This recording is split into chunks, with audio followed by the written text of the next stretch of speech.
தெய்வத்தை பாக்குற மாதிரி இருக்கு ஒரு அன்புல சொல்லணும் அப்படின்னா சரிங்களா. மும்மதமும் இருக்கிறது தான் இங்க.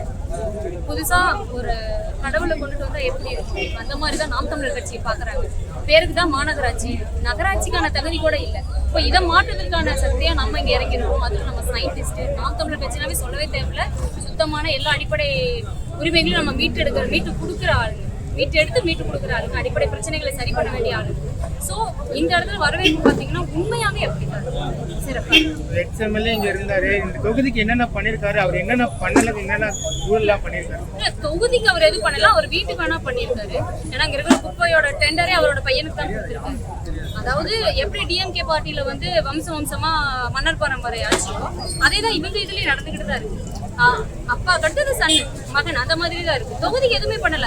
சும்மா இப்படி மைக் எடுத்துட்டு போறீங்களா, இந்த ரோடெல்லாம் பாருங்க, ரோடு மாதிரியா இருக்கு. அது கொஞ்சம் நான் ஒரு மாசத்துல வந்துடும்ல, அப்படியே தான் இருக்கு. பாதாள சாக்கடை திட்டம் போடல, மெட்ரோ வாட்டர் கொடுக்குறேன்னு சொன்னாங்க, பண்ணல. ஒன்னே ஒன்று மிக இம்பார்ட்டண்டா அவங்க சொல்லிட்டு வந்தாரு, எல்லாத்துக்கும் வந்து நான் வந்து விளையாட்டு மைதானம் அமைச்சு தரேன் அப்படின்னு. அதை கூட அமைச்சு தரல. அந்த இடத்துல குப்பை கிடங்க போடுறாங்கிறாரு. எல்லா சமுதாய மக்களும் அந்த இடத்துல ஒற்றுமையா சமுதாய ஒற்றுமையோட இருக்கிற இடம் எது? விளையாட்டு கூடம் தானே, விளையாட்டு மைதானம் தான். அந்த இடத்துல குப்பை கொடுத்த வைக்காட்டி வேற இடமே உனக்கு கிடைக்கலையா? எத்தனை ஆக்கிரமிப்பு பண்ற?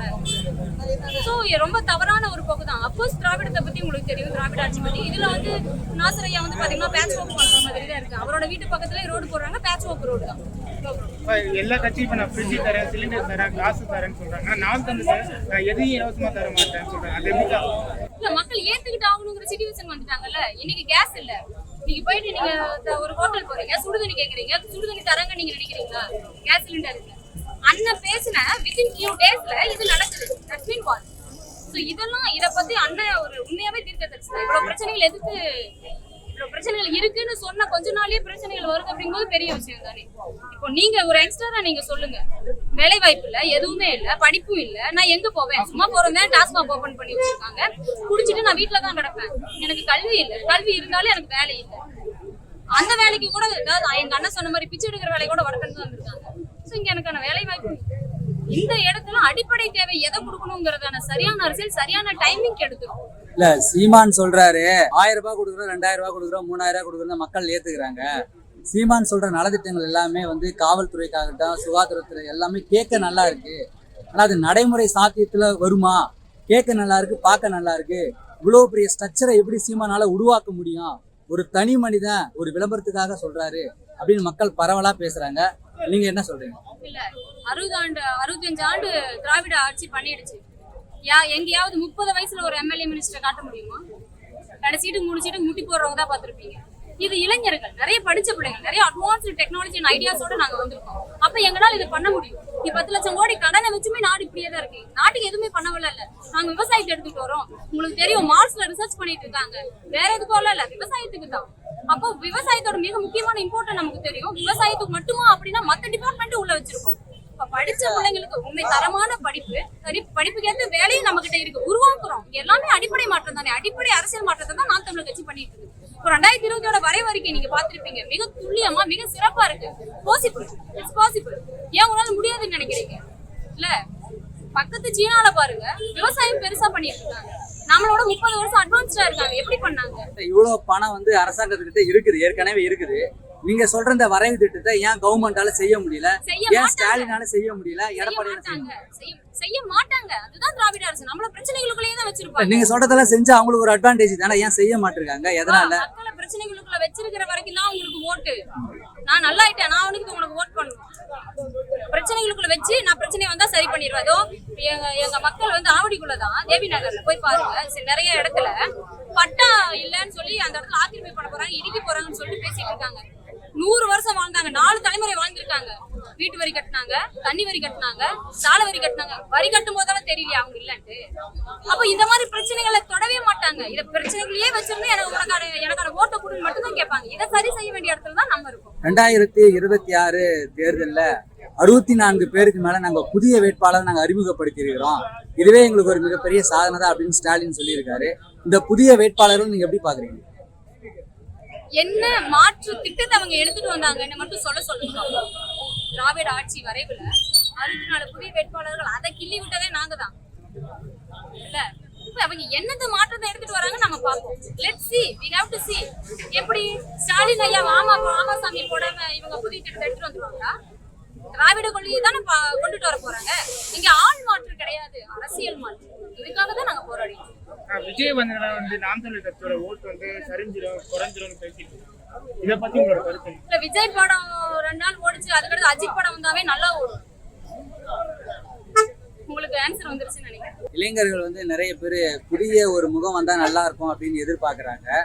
மாற்று அரசியலை விரும்பக்கூடிய மக்கள் வந்து 2 பேரை தேர்வு செஞ்சிருப்பாங்க. ஒன்று நாம் தமிழர் கட்சி, இன்னொன்று வெற்றிக்கழகம். இந்த 2 பேரை செலக்ட் பண்றாங்க. இந்த 2 பேர்ல முதன்மையா எதுக்கு இல்ல நீங்க தான் சொல்லணும். நீங்க தான் சொல்ற வெற்றிக்கழகம் இன்னும் வரல. இல்ல, என்னோட பாயிண்ட் ஆஃப் வியூல இல்ல.